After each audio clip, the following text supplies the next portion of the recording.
Selamat pagi. Apa kabar pemirsa TVR Parlemen dimanapun Anda berada, berjumpa lagi dalam program TVR 09 bersama saya Alfat Rizky dan rekan saya. Dan tentunya bersama saya Elisa Purba. Pemirsa, dalam 30 menit ke depan kami akan sajikan kepada Anda sejumlah berita nasional, khususnya dari sudut pandang DPR RI sebagai referensi Anda dalam memahami dinamika politik, hukum, ekonomi sosial, dan budaya di Indonesia. Dan pemirsa TVR Parlemen, inilah TVR 09 selengkapnya.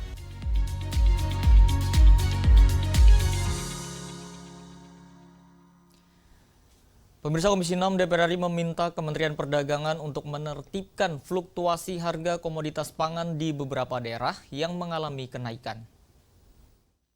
Presiden Prabowo Subianto menyatakan terus memantau produksi dan harga komoditas pangan. Anggota Komisi 6 DPR RI mengingatkan Kementerian Perdagangan, Bulog, dan pemangku kepentingan lainnya benar-benar memastikan stok dan harga komoditas pangan pada bulan Ramadan tetap stabil.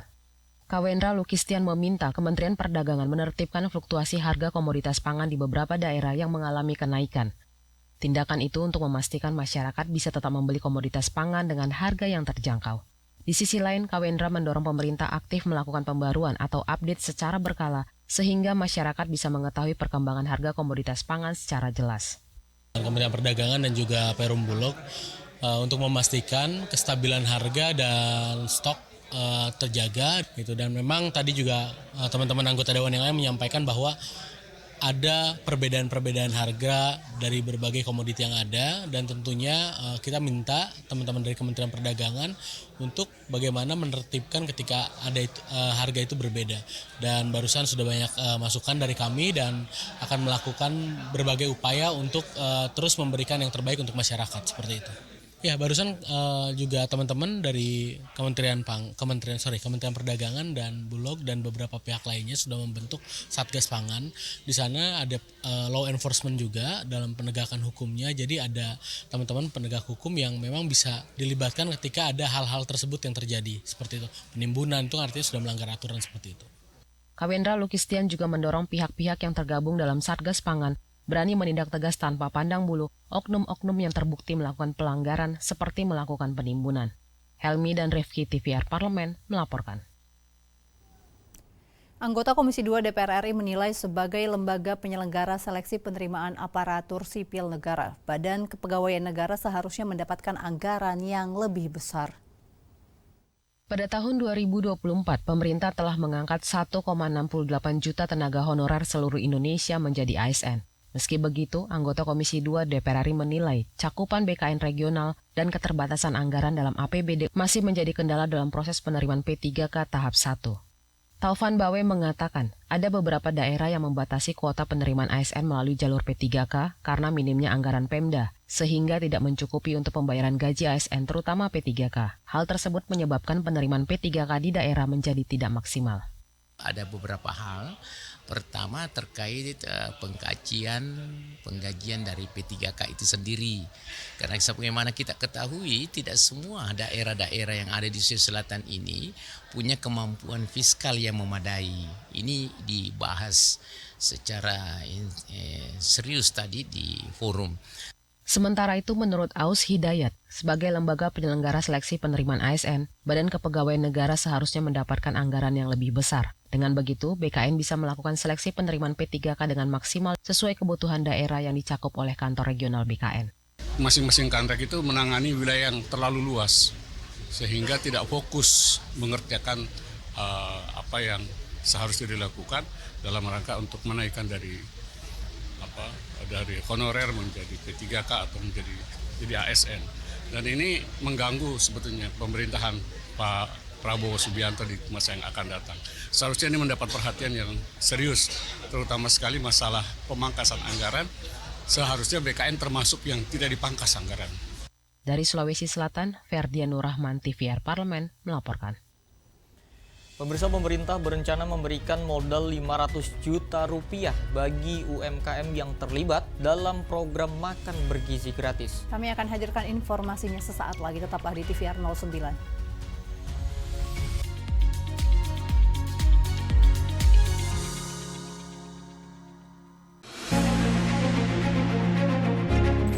ada tagar seperti ini, Indonesia gelap.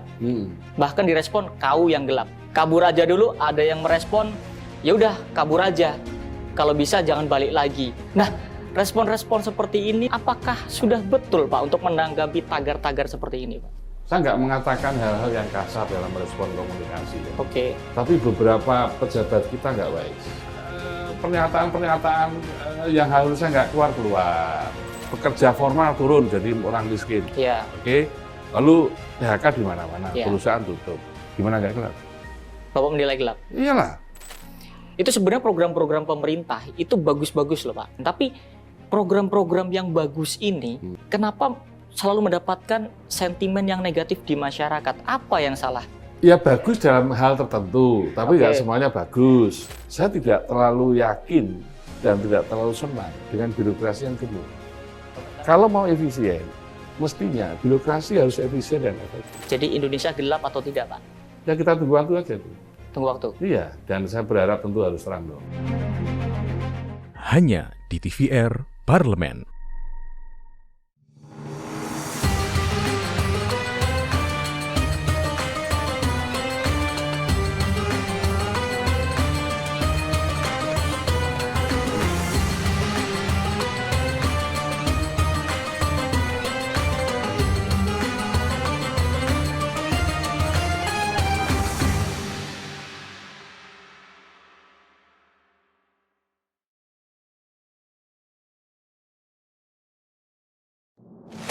Bapak Ibu ini kan orang-orang pintar setaunya saya di Kemendikbud. Hakim yang memutuskan vonis bebas mereka sakit Kalau semua. memang ada yang terlibat, langsung pecat Pak, langsung beri sanksi. Usulkan. Saya sudah.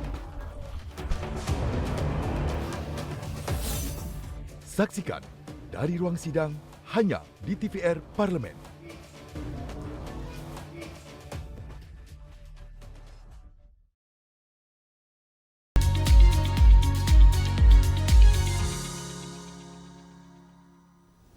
Anda kembali menyaksikan TVR 09. Pemirsa Komisi 7 DPR RI menyoroti mekanisme rencana pemerintah memodali UMKM yang terlibat dalam program makan bergizi gratis agar tidak menjadi bumerang bagi pelaku UMKM. Pemerintah berencana memberikan modal 500 juta rupiah bagi UMKM yang terlibat dalam program makan bergizi gratis. Anggota Komisi 7 DPR RI meminta mekanisme permodalan tersebut diperjelas agar tidak menjadi bumerang bagi pelaku UMKM. Novita hari ini menyoroti implementasi program MBG agar bisa berjalan efektif, namun tidak menjadi beban tambahan bagi UMKM Mitra Badan Gizi Nasional dengan adanya pemberian KUR 500 juta rupiah. Pelaku UMKM harus dipastikan mampu membayar KUR tersebut dengan baik dan disiplin.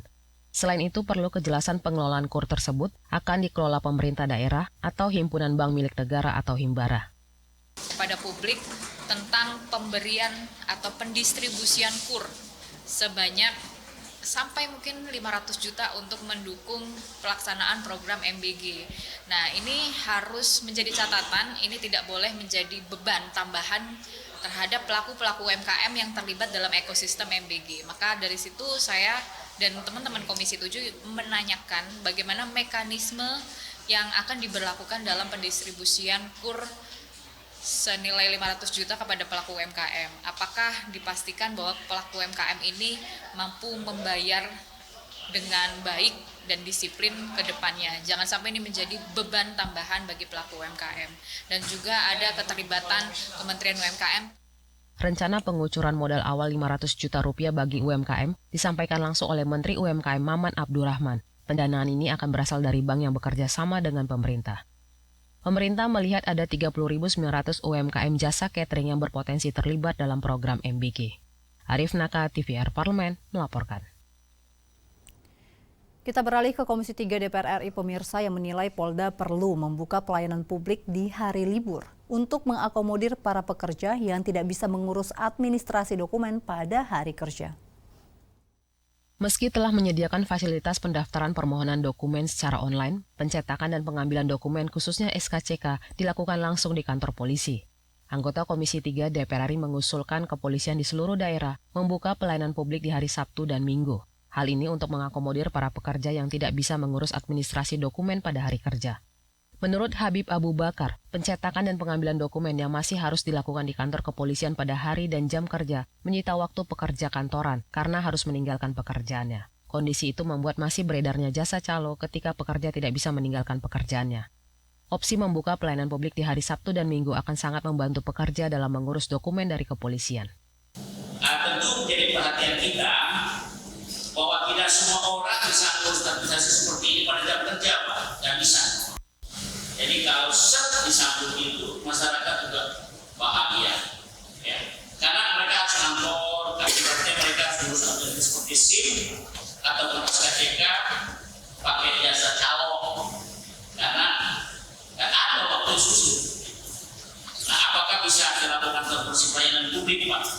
Pada saat hari libur, nah, itu perhatian. Coba ada dimainkan. Sehingga Sabtu atau Minggu, saat masyarakat libur, mereka bisa mengurus administrasi tersebut.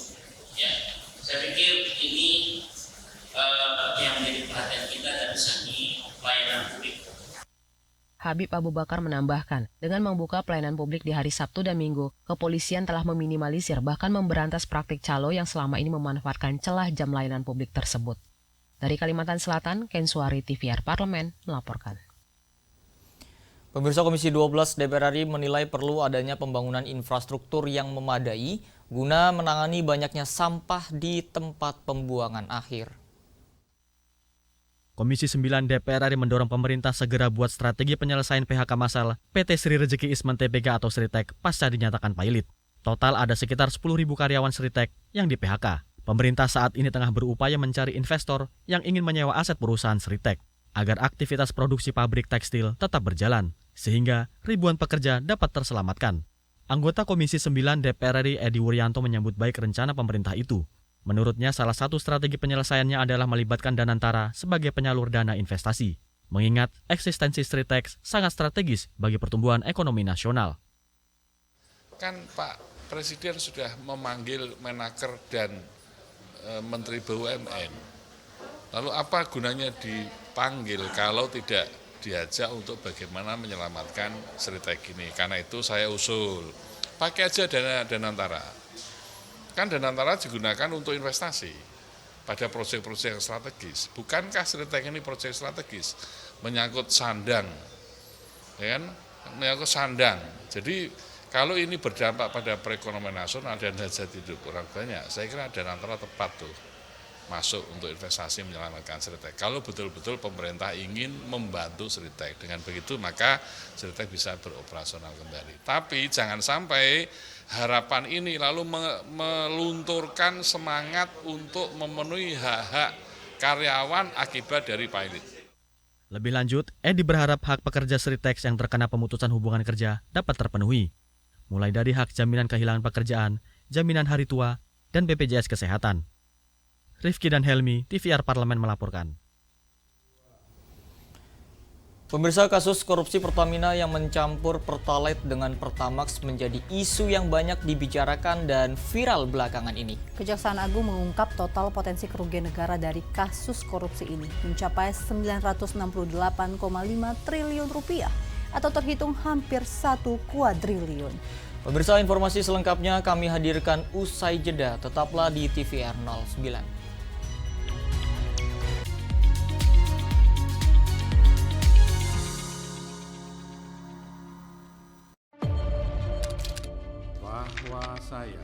Bahwa saya demi Allah saya bersumpah dan seadil-adilnya periode keanggotaan DPR RI hingga saat ini, yaitu terdapat 126 undang-undang yang telah selesai dibahas DPR RI.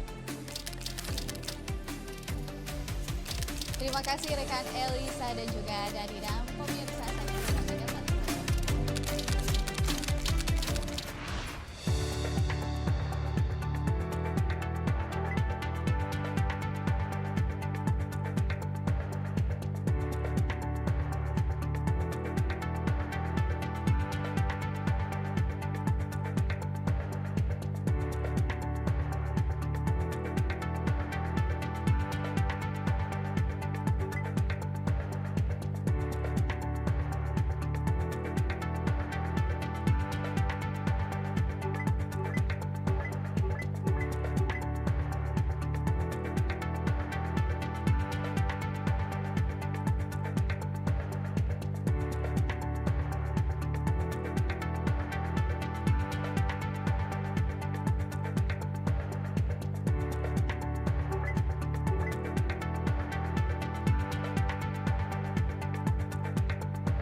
Pemirsa, DPR RI mengambil sikap tegas terkait mega skandal korupsi di lingkungan Pertamina yang baru-baru ini terungkap oleh Kejaksaan Agung.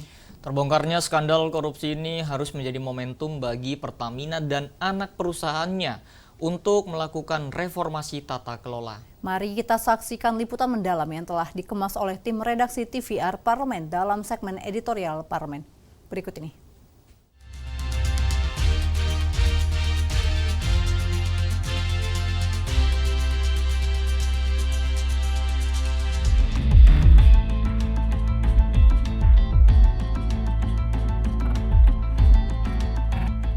Dugaan korupsi besar dalam tata kelola minyak mentah dan produk kilang di PT Pertamina Subholding dan kontraktor-kontrak kerjasama atau KKKS periode 2018-2023 mencuat ke publik. Kejaksaan Agung mengklaim dugaan korupsi ini menyebabkan kerugian negara dengan nilai amat fantastis yang berasal dari 5 sumber, yaitu impor minyak mentah melalui broker 2,7 triliun rupiah, impor BBM melalui broker 9 triliun rupiah, kompensasi BBM 126 triliun rupiah, dan subsidi BBM 21 triliun rupiah. Sehingga total potensi kerugian negara dari kasus korupsi Pertamina mencapai 193,7 triliun rupiah. Maka, jika korupsi tersebut berlangsung selama tahun 2018 hingga 2023, potensi kerugian negara bisa mencapai 968,5 triliun rupiah atau terhitung hampir 1 kuadriliun. Kasus korupsi Pertamina yang disebut mencampur Pertalite dengan Pertamax menjadi isu yang banyak dibicarakan dan viral belakangan ini. Banyak masyarakat dibuat bingung terkait istilah blending atau oplosan. Kejaksaan Agung mengatakan pada kasus ini BBM berjenis RON 90 alias Pertalite dioplos dengan RON 92 atau Pertamax. Kemudian hasil pencampuran tersebut dijual seharga Pertamax. Sedangkan Pertamina menegaskan bahwa pihaknya tidak melakukan praktek upgrade blending atau mencampur Pertalite dengan Pertamax sebagaimana yang disebut dalam kasus korupsi ini. DPR RI mengambil sikap tegas terkait mega skandal korupsi di lingkungan Pertamina yang baru-baru ini terungkap oleh Kejaksaan Agung. DPR menegaskan komitmen untuk mendukung penegakan hukum dan transparansi dalam penanganan kasus tersebut. DPR pun mengapresiasi langkah cepat dari pemerintah. Dalam hal ini Kementerian ESDM dengan membentuk tim untuk mendalami kasus tersebut. Pihak independen juga turut dilibatkan untuk memberikan informasi yang netral terkait pembuktian kualitas BBM yang dijual Pertamina. Jika masalah ini tidak segera diatasi, tentu dampaknya akan dirasakan tidak hanya oleh Pertamina, tetapi juga oleh negara, sehingga kondisi tersebut perlu diantisipasi dengan serius. Ya tentu kita tidak ganggu proses hukum Kejaksaan Agung. Kita akan lihat dari sisi aksi korporasi. Ya, seperti apa nanti kita akan panggil Pertamina untuk kita minta mereka cerita gitu. Ya, ini kan sebenarnya kasusnya sederhana saja. Ya, membeli RON 90 dari luar negeri impor, ya. Dengan harga RON 92, berarti ada markup katanya sekitar 15% di situ. Nah, kerugiannya 193. Di bawah yang RON 90 ini dioplos, istilah di blending di Jakarta. Di Indonesia, ya. Kemudian katanya menghasilkan RON 92 dan dijual dengan Pertamax. Tapi nyatanya banyak mobil rusak gitu. Nah, ini yang kita akan klarifikasi karena memang di migas ini kan banyak mafia. Nah, ini saya lihat 7 orang ini kan udah dugaannya satu komplotan, ya. Jadi mungkin masih ada yang lain-lain lagi yang untuk mengembalikan kepercayaan itu saya kira sudah tepat ya. Pertamina meminta akan menggandeng pihak independen, ya. Artinya di sini mungkin pihak swasta yang dianggap lebih kredibel, lebih fokus pada kinerja ya daripada lebih terhadap korporasinya sendiri. Saya kira kan selama ini kan menggunakan Lemigas ya. Lemigas mungkin dianggap sangat Pertamina sekali sehingga kejadian seperti ini yang sudah berlangsung sampai 5 tahun ini mungkin dianggap kurang efektif. Kalau memang itu dilakukan oleh Pertamina dengan menggandeng pihak independen, saya berharap pihak independen itu tetap berada di koridor yang sama. Seperti sekarang kan Lemigas berada di Badan Standarisasi Nasional. Terbongkarnya skandal korupsi ini harus menjadi momentum bagi Pertamina dan anak perusahaannya untuk melakukan reformasi tata kelola demi mengembalikan kepercayaan publik dan menjaga keutuhan pengelolaan kekayaan alam negara sesuai mandat konstitusi.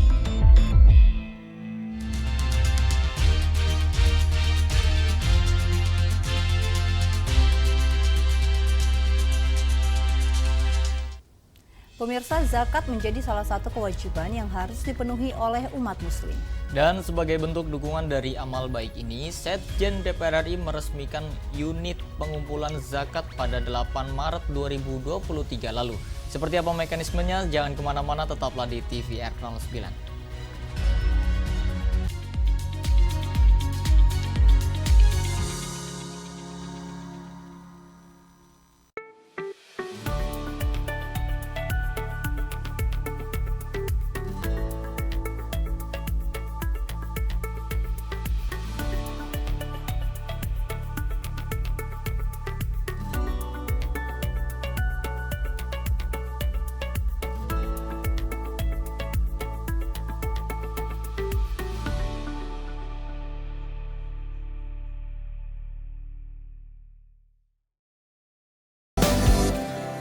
Di sini ada kelemahan dalam perlindungan tenaga kerja kita PMI yang ada di luar negeri. Padahal mereka penyumbang devisa negara. Devisa yang sudah dihasilkan oleh teman-teman pekerja migran Indonesia ini, ya dananya berbalik lagi untuk perlindungan teman-teman PMI, keluarganya, bahkan purna migran juga dong, curhatan teman-teman PMI. Sebenarnya mereka tuh nggak pengen loh kerja ke luar negeri. Seleksi ulang lah ya terhadap perusahaan-perusahaan yang memang bergerak di bidang pengiriman tenaga kerja Indonesia. Pelindungan terhadap teman-teman artinya apa? Ketika memang MOU-nya ditempatkan bekerja di tempat A, ya jangan dipindah ke tempat Z. Gimana nih Bu dengan fenomena kabur aja dulu? Itu adalah bentuk keresahan dari masyarakat dengan kondisi yang saat ini dialami. Intinya mau pergi kemanapun juga, mau kabur kemanapun juga, carilah yang legal.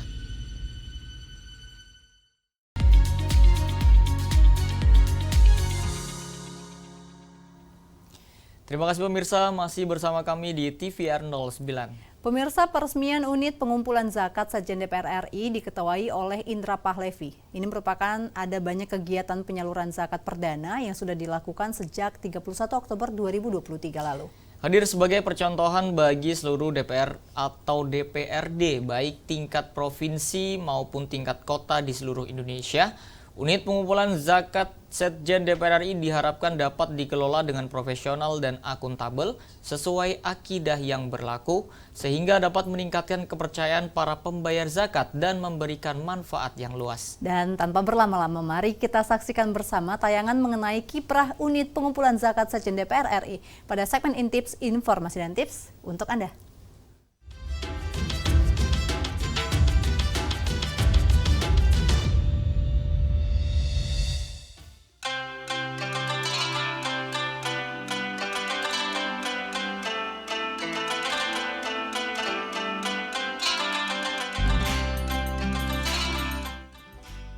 Bagi umat muslim, zakat adalah salah satu kewajiban yang harus dipenuhi. Zakat juga merupakan bentuk kepedulian dan semangat berbagi dengan sesama. Biasanya, umat muslim membayarkan zakat fitrah pada bulan Ramadan. Selain itu, ada juga zakat mal yang harus dikeluarkan umat muslim dari sebagian hartanya. Badan Amil Zakat Nasional atau Basnas telah menetapkan 7 kategori harta yang dikenakan zakat mal. Salah satunya adalah zakat mal atas pendapatan dan jasa atau yang disebut dengan zakat profesi. Nah, di lingkungan Sekretariat Jenderal DPR RI telah dibentuk unit pengumpul zakat yang menjadi wadah mengumpulkan zakat profesi di lingkungan Setjen DPR RI, sekaligus menyalurkannya kepada yang membutuhkan. Unit pengumpul zakat atau UPZ Setjen DPR RI ini diresmikan pada 8 Maret 2023 oleh Badan Amil Zakat Nasional. SK pembentukan UPZ Setjen DPR RI langsung diserahkan oleh Ketua Basnas Nur Ahmad kepada Sekretaris Jenderal DPR RI Indra Iskandar.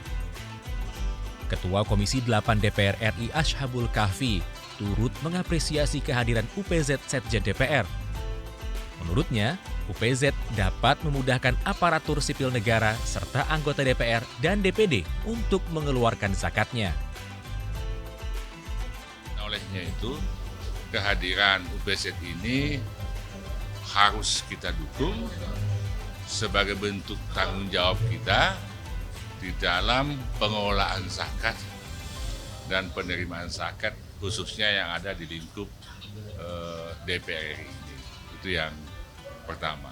Kenapa? Karena dengan adanya UPZ ini, itu akan semakin meningkatkan partisipasi para muzaki untuk menyalurkan bantuannya melalui UPZ yang ada. Yang pertama. Yang kedua, dengan UPZ ini tentu kita harapkan ada transparansi, ya kan? Di dalam pengumpulan termasuk penyaluran zakat sesuai dengan ketentuan-ketentuan yang telah diatur. Usai diresmikan, UPZ Setjen DPR RI yang diketuai oleh Indra Pahlevi mengadakan sejumlah rapat. Agenda utamanya adalah sosialisasi UPZ serta mekanisme pembayaran zakat pegawai melalui payroll. Tata kelola unit pengumpul zakat DPR RI juga terus mendapat pembinaan dari Basnas secara berkelanjutan, termasuk dalam penyusunan rencana kerja anggaran tahunan atau RKAT. Pada prosesnya, UPZ berhasil menimba zakat dari pegawai di lingkungan Setjen DPR RI. Sepanjang tahun 2023, UPZ Setjen DPR telah menerima zakat profesi sebesar 89 juta rupiah. Jumlah itu seluruhnya disalurkan kepada Basnas sesuai dengan peraturan pengelolaan zakat di Indonesia. Lalu, Basnas mengembalikan 70% atau sekitar 54 juta rupiah untuk dikelola dan disalurkan melalui UPZ Setjen DPR. Kegiatan penyaluran zakat perdana dilakukan pada 31 Oktober 2023 di Masjid Baitur Rahman. Dana zakat yang disalurkan mencapai 20 juta rupiah untuk 40 anak yatim dan duafa. Sementara alokasi sebesar 2,5% untuk amil zakat digunakan untuk beberapa kegiatan. Seperti pembiayaan mengikuti Rakornas Basnas sebesar 2,1 juta rupiah, serta pembuatan nomor pokok wajib zakat yang berfungsi sebagai imani sebesar 1,3 juta rupiah. Sepak terjang UPZ Setjen DPR RI di tahun 2023 ikut mendapat perhatian khusus dari Basnas. Puncaknya, UPZ DPR sukses meraih penghargaan dengan kategori The Rising Star yang disematkan pada acara Basnas Award bulan Desember 2023. Ya, Alhamdulillah, UPZ Basnas Setjen DPR RI hari ini menerima penghargaan apresiasi dari Basnas dalam kategori The Rising Star. Meskipun baru beberapa bulan, kami sudah diberikan kepercayaan oleh para muzaki, dan walaupun kami tidak dalam target gitu ya, tapi dapat apresiasi dari Basnas, tentu ini menjadi penyemangat buat kami untuk bekerja lebih baik lagi, dan tentu apa yang kami lakukan adalah semata-mata dalam rangka untuk penyaluran zakat demi pemberdayaan umat, terutama juga di lingkungan Setjen DPR RI ya, penyalurannya ke para anak yatim dan kegiatan di Masjid Baitur Rahman DPR RI. Sekali lagi alhamdulillah dan terima kasih kepada Basnas yang telah memberikan apresiasi kepada UPZ Basnas Setjen DPR RI. Terima kasih. Dan terima kasih juga dukungan dari pimpinan Setjen, Pak Sekjen, Pak Deputi, Bu Deputi, dan seluruh para kepala biro, inspektur, kepala pusat yang mendukung sepenuhnya penyelenggaraan UPZ Basnas Setjen DPR RI ini. Terima kasih. Kegiatan sosialisasi dan penyaluran zakat akan terus berlanjut di tahun 2024. Ikhtiar yang dilakukan diharapkan dapat menggerakkan semakin banyak umat muslim untuk menyisihkan sebagian rezekinya dengan ibadah zakat. Karena sesungguhnya, zakat dapat membersihkan harta dan menolong sesama.